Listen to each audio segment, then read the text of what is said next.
আবারও তীব্র হয়ে উঠেছে রাশিয়া ইউক্রেন যুদ্ধ। রাশিয়ার অভ্যন্তরে ইউক্রেনের সাম্প্রতিক জোরালো হামলার পর এবার দেশটির একটি বিমান ঘাঁটিতে বিধ্বংসী হামলা চালানোর দাবি করেছে মস্কো। এদিকে ইউক্রেনের বিরুদ্ধে এবার সরব হয়েছেন খোদ রুশ প্রেসিডেন্ট ভ্লাদিমির পুতিনও। রাশিয়া ইউক্রেন যুদ্ধ নিয়ে এবার কি তবে বড় কিছু ঘটতে চলেছে? ইউক্রেনের বিরুদ্ধে এবার কি বড় কোনো পদক্ষেপ নিতে চলেছে রাশিয়া?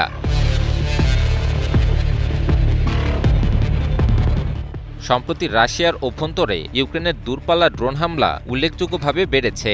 রাজধানী মস্কো সহ বিভিন্ন অঞ্চলে শত শত ড্রোন পাঠিয়ে সামরিক ও জ্বালানি অবকাঠামোকে লক্ষ্যবস্তু করছে কিয়েভ। রাশিয়ার দাবি, কয়েকদিন আগেই এক রাতে ৬০৭টিরও বেশি ইউক্রেনীয় ড্রোন ভূপাতিত করেছে তাদের বিমান প্রতিরক্ষা ব্যবস্থা। ইউক্রেনের এই ধারাবাহিক হামলার জবাব হিসেবেই এখন আরও আক্রমণাত্মক অবস্থান নিয়েছে মস্কো।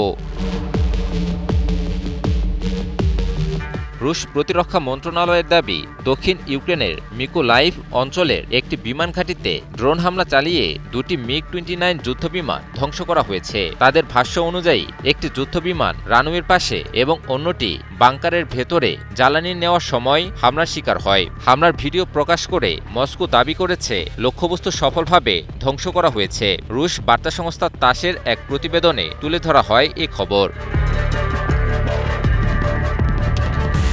এদিকে একই দিনে ইউক্রেনের জাপোরিঝিয়া অঞ্চলে রাশিয়ার হামলায় অন্তত 2 জন নিহত এবং আরও বেশ কয়েকজন আহত হয়েছেন। অন্যদিকে ইউক্রেনও পাল্টা হামলা অব্যাহত রেখেছে। কিয়েভের দাবি, দূরপাল্লার ফ্লেমিঙ্গো ক্ষেপণাস্ত্র ব্যবহার করে রাশিয়ার ভলগোগ্রাদ অঞ্চলের একটি সামরিক শিল্প কমপ্লেক্সে হামলা চালানো হয়েছে। পাশাপাশি রাশিয়ার জ্বালানি অবকাঠামো লক্ষ্য করেও নতুন করে ড্রোন হামলা চালিয়েছে ইউক্রেন।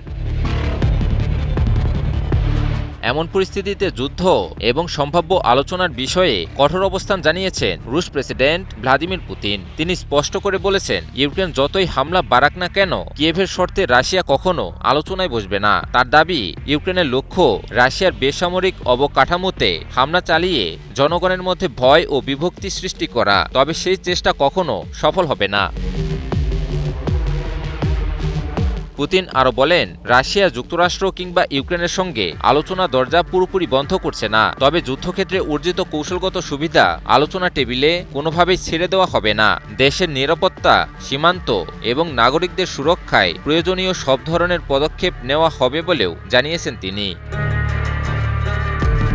বিশ্লেষকদের মতে, সাম্প্রতিক মাসগুলোতে যুদ্ধের ধরন উল্লেখযোগ্যভাবে বদলে গেছে। আগে যেখানে মূল লড়াই সীমান্ত ও ফ্রন্টলাইনে সীমাবদ্ধ ছিল, এখন দুই পক্ষই শত শত ড্রোন, দূরপাল্লার ক্ষেপণাস্ত্র এবং গুরুত্বপূর্ণ সামরিক ও জ্বালানি স্থাপনাকে লক্ষ্যবস্তু করছে। ফলে যুদ্ধ আরও বিস্তৃত রূপ নিচ্ছে। ফলে শান্তি আলোচনার সম্ভাবনাও ক্রমেই ক্ষীণ হয়ে আসছে।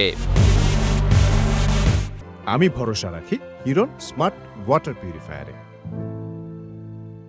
যুদ্ধের ময়দানে এখন পাল্টাপাল্টি হামলায় নির্ধারণ করছে পরিস্থিতির গতি। আর পুতিনের সর্বশেষ বক্তব্য স্পষ্ট করে দিচ্ছে, আপাতত যুদ্ধের চেয়ে আলোচনায় বেশি গুরুত্ব দিচ্ছে না মস্কো। ফলে রাশিয়া ইউক্রেন সংঘাত আরও দীর্ঘায়িত হওয়ার আশঙ্কায় দেখছেন আন্তর্জাতিক বিশ্লেষকেরা।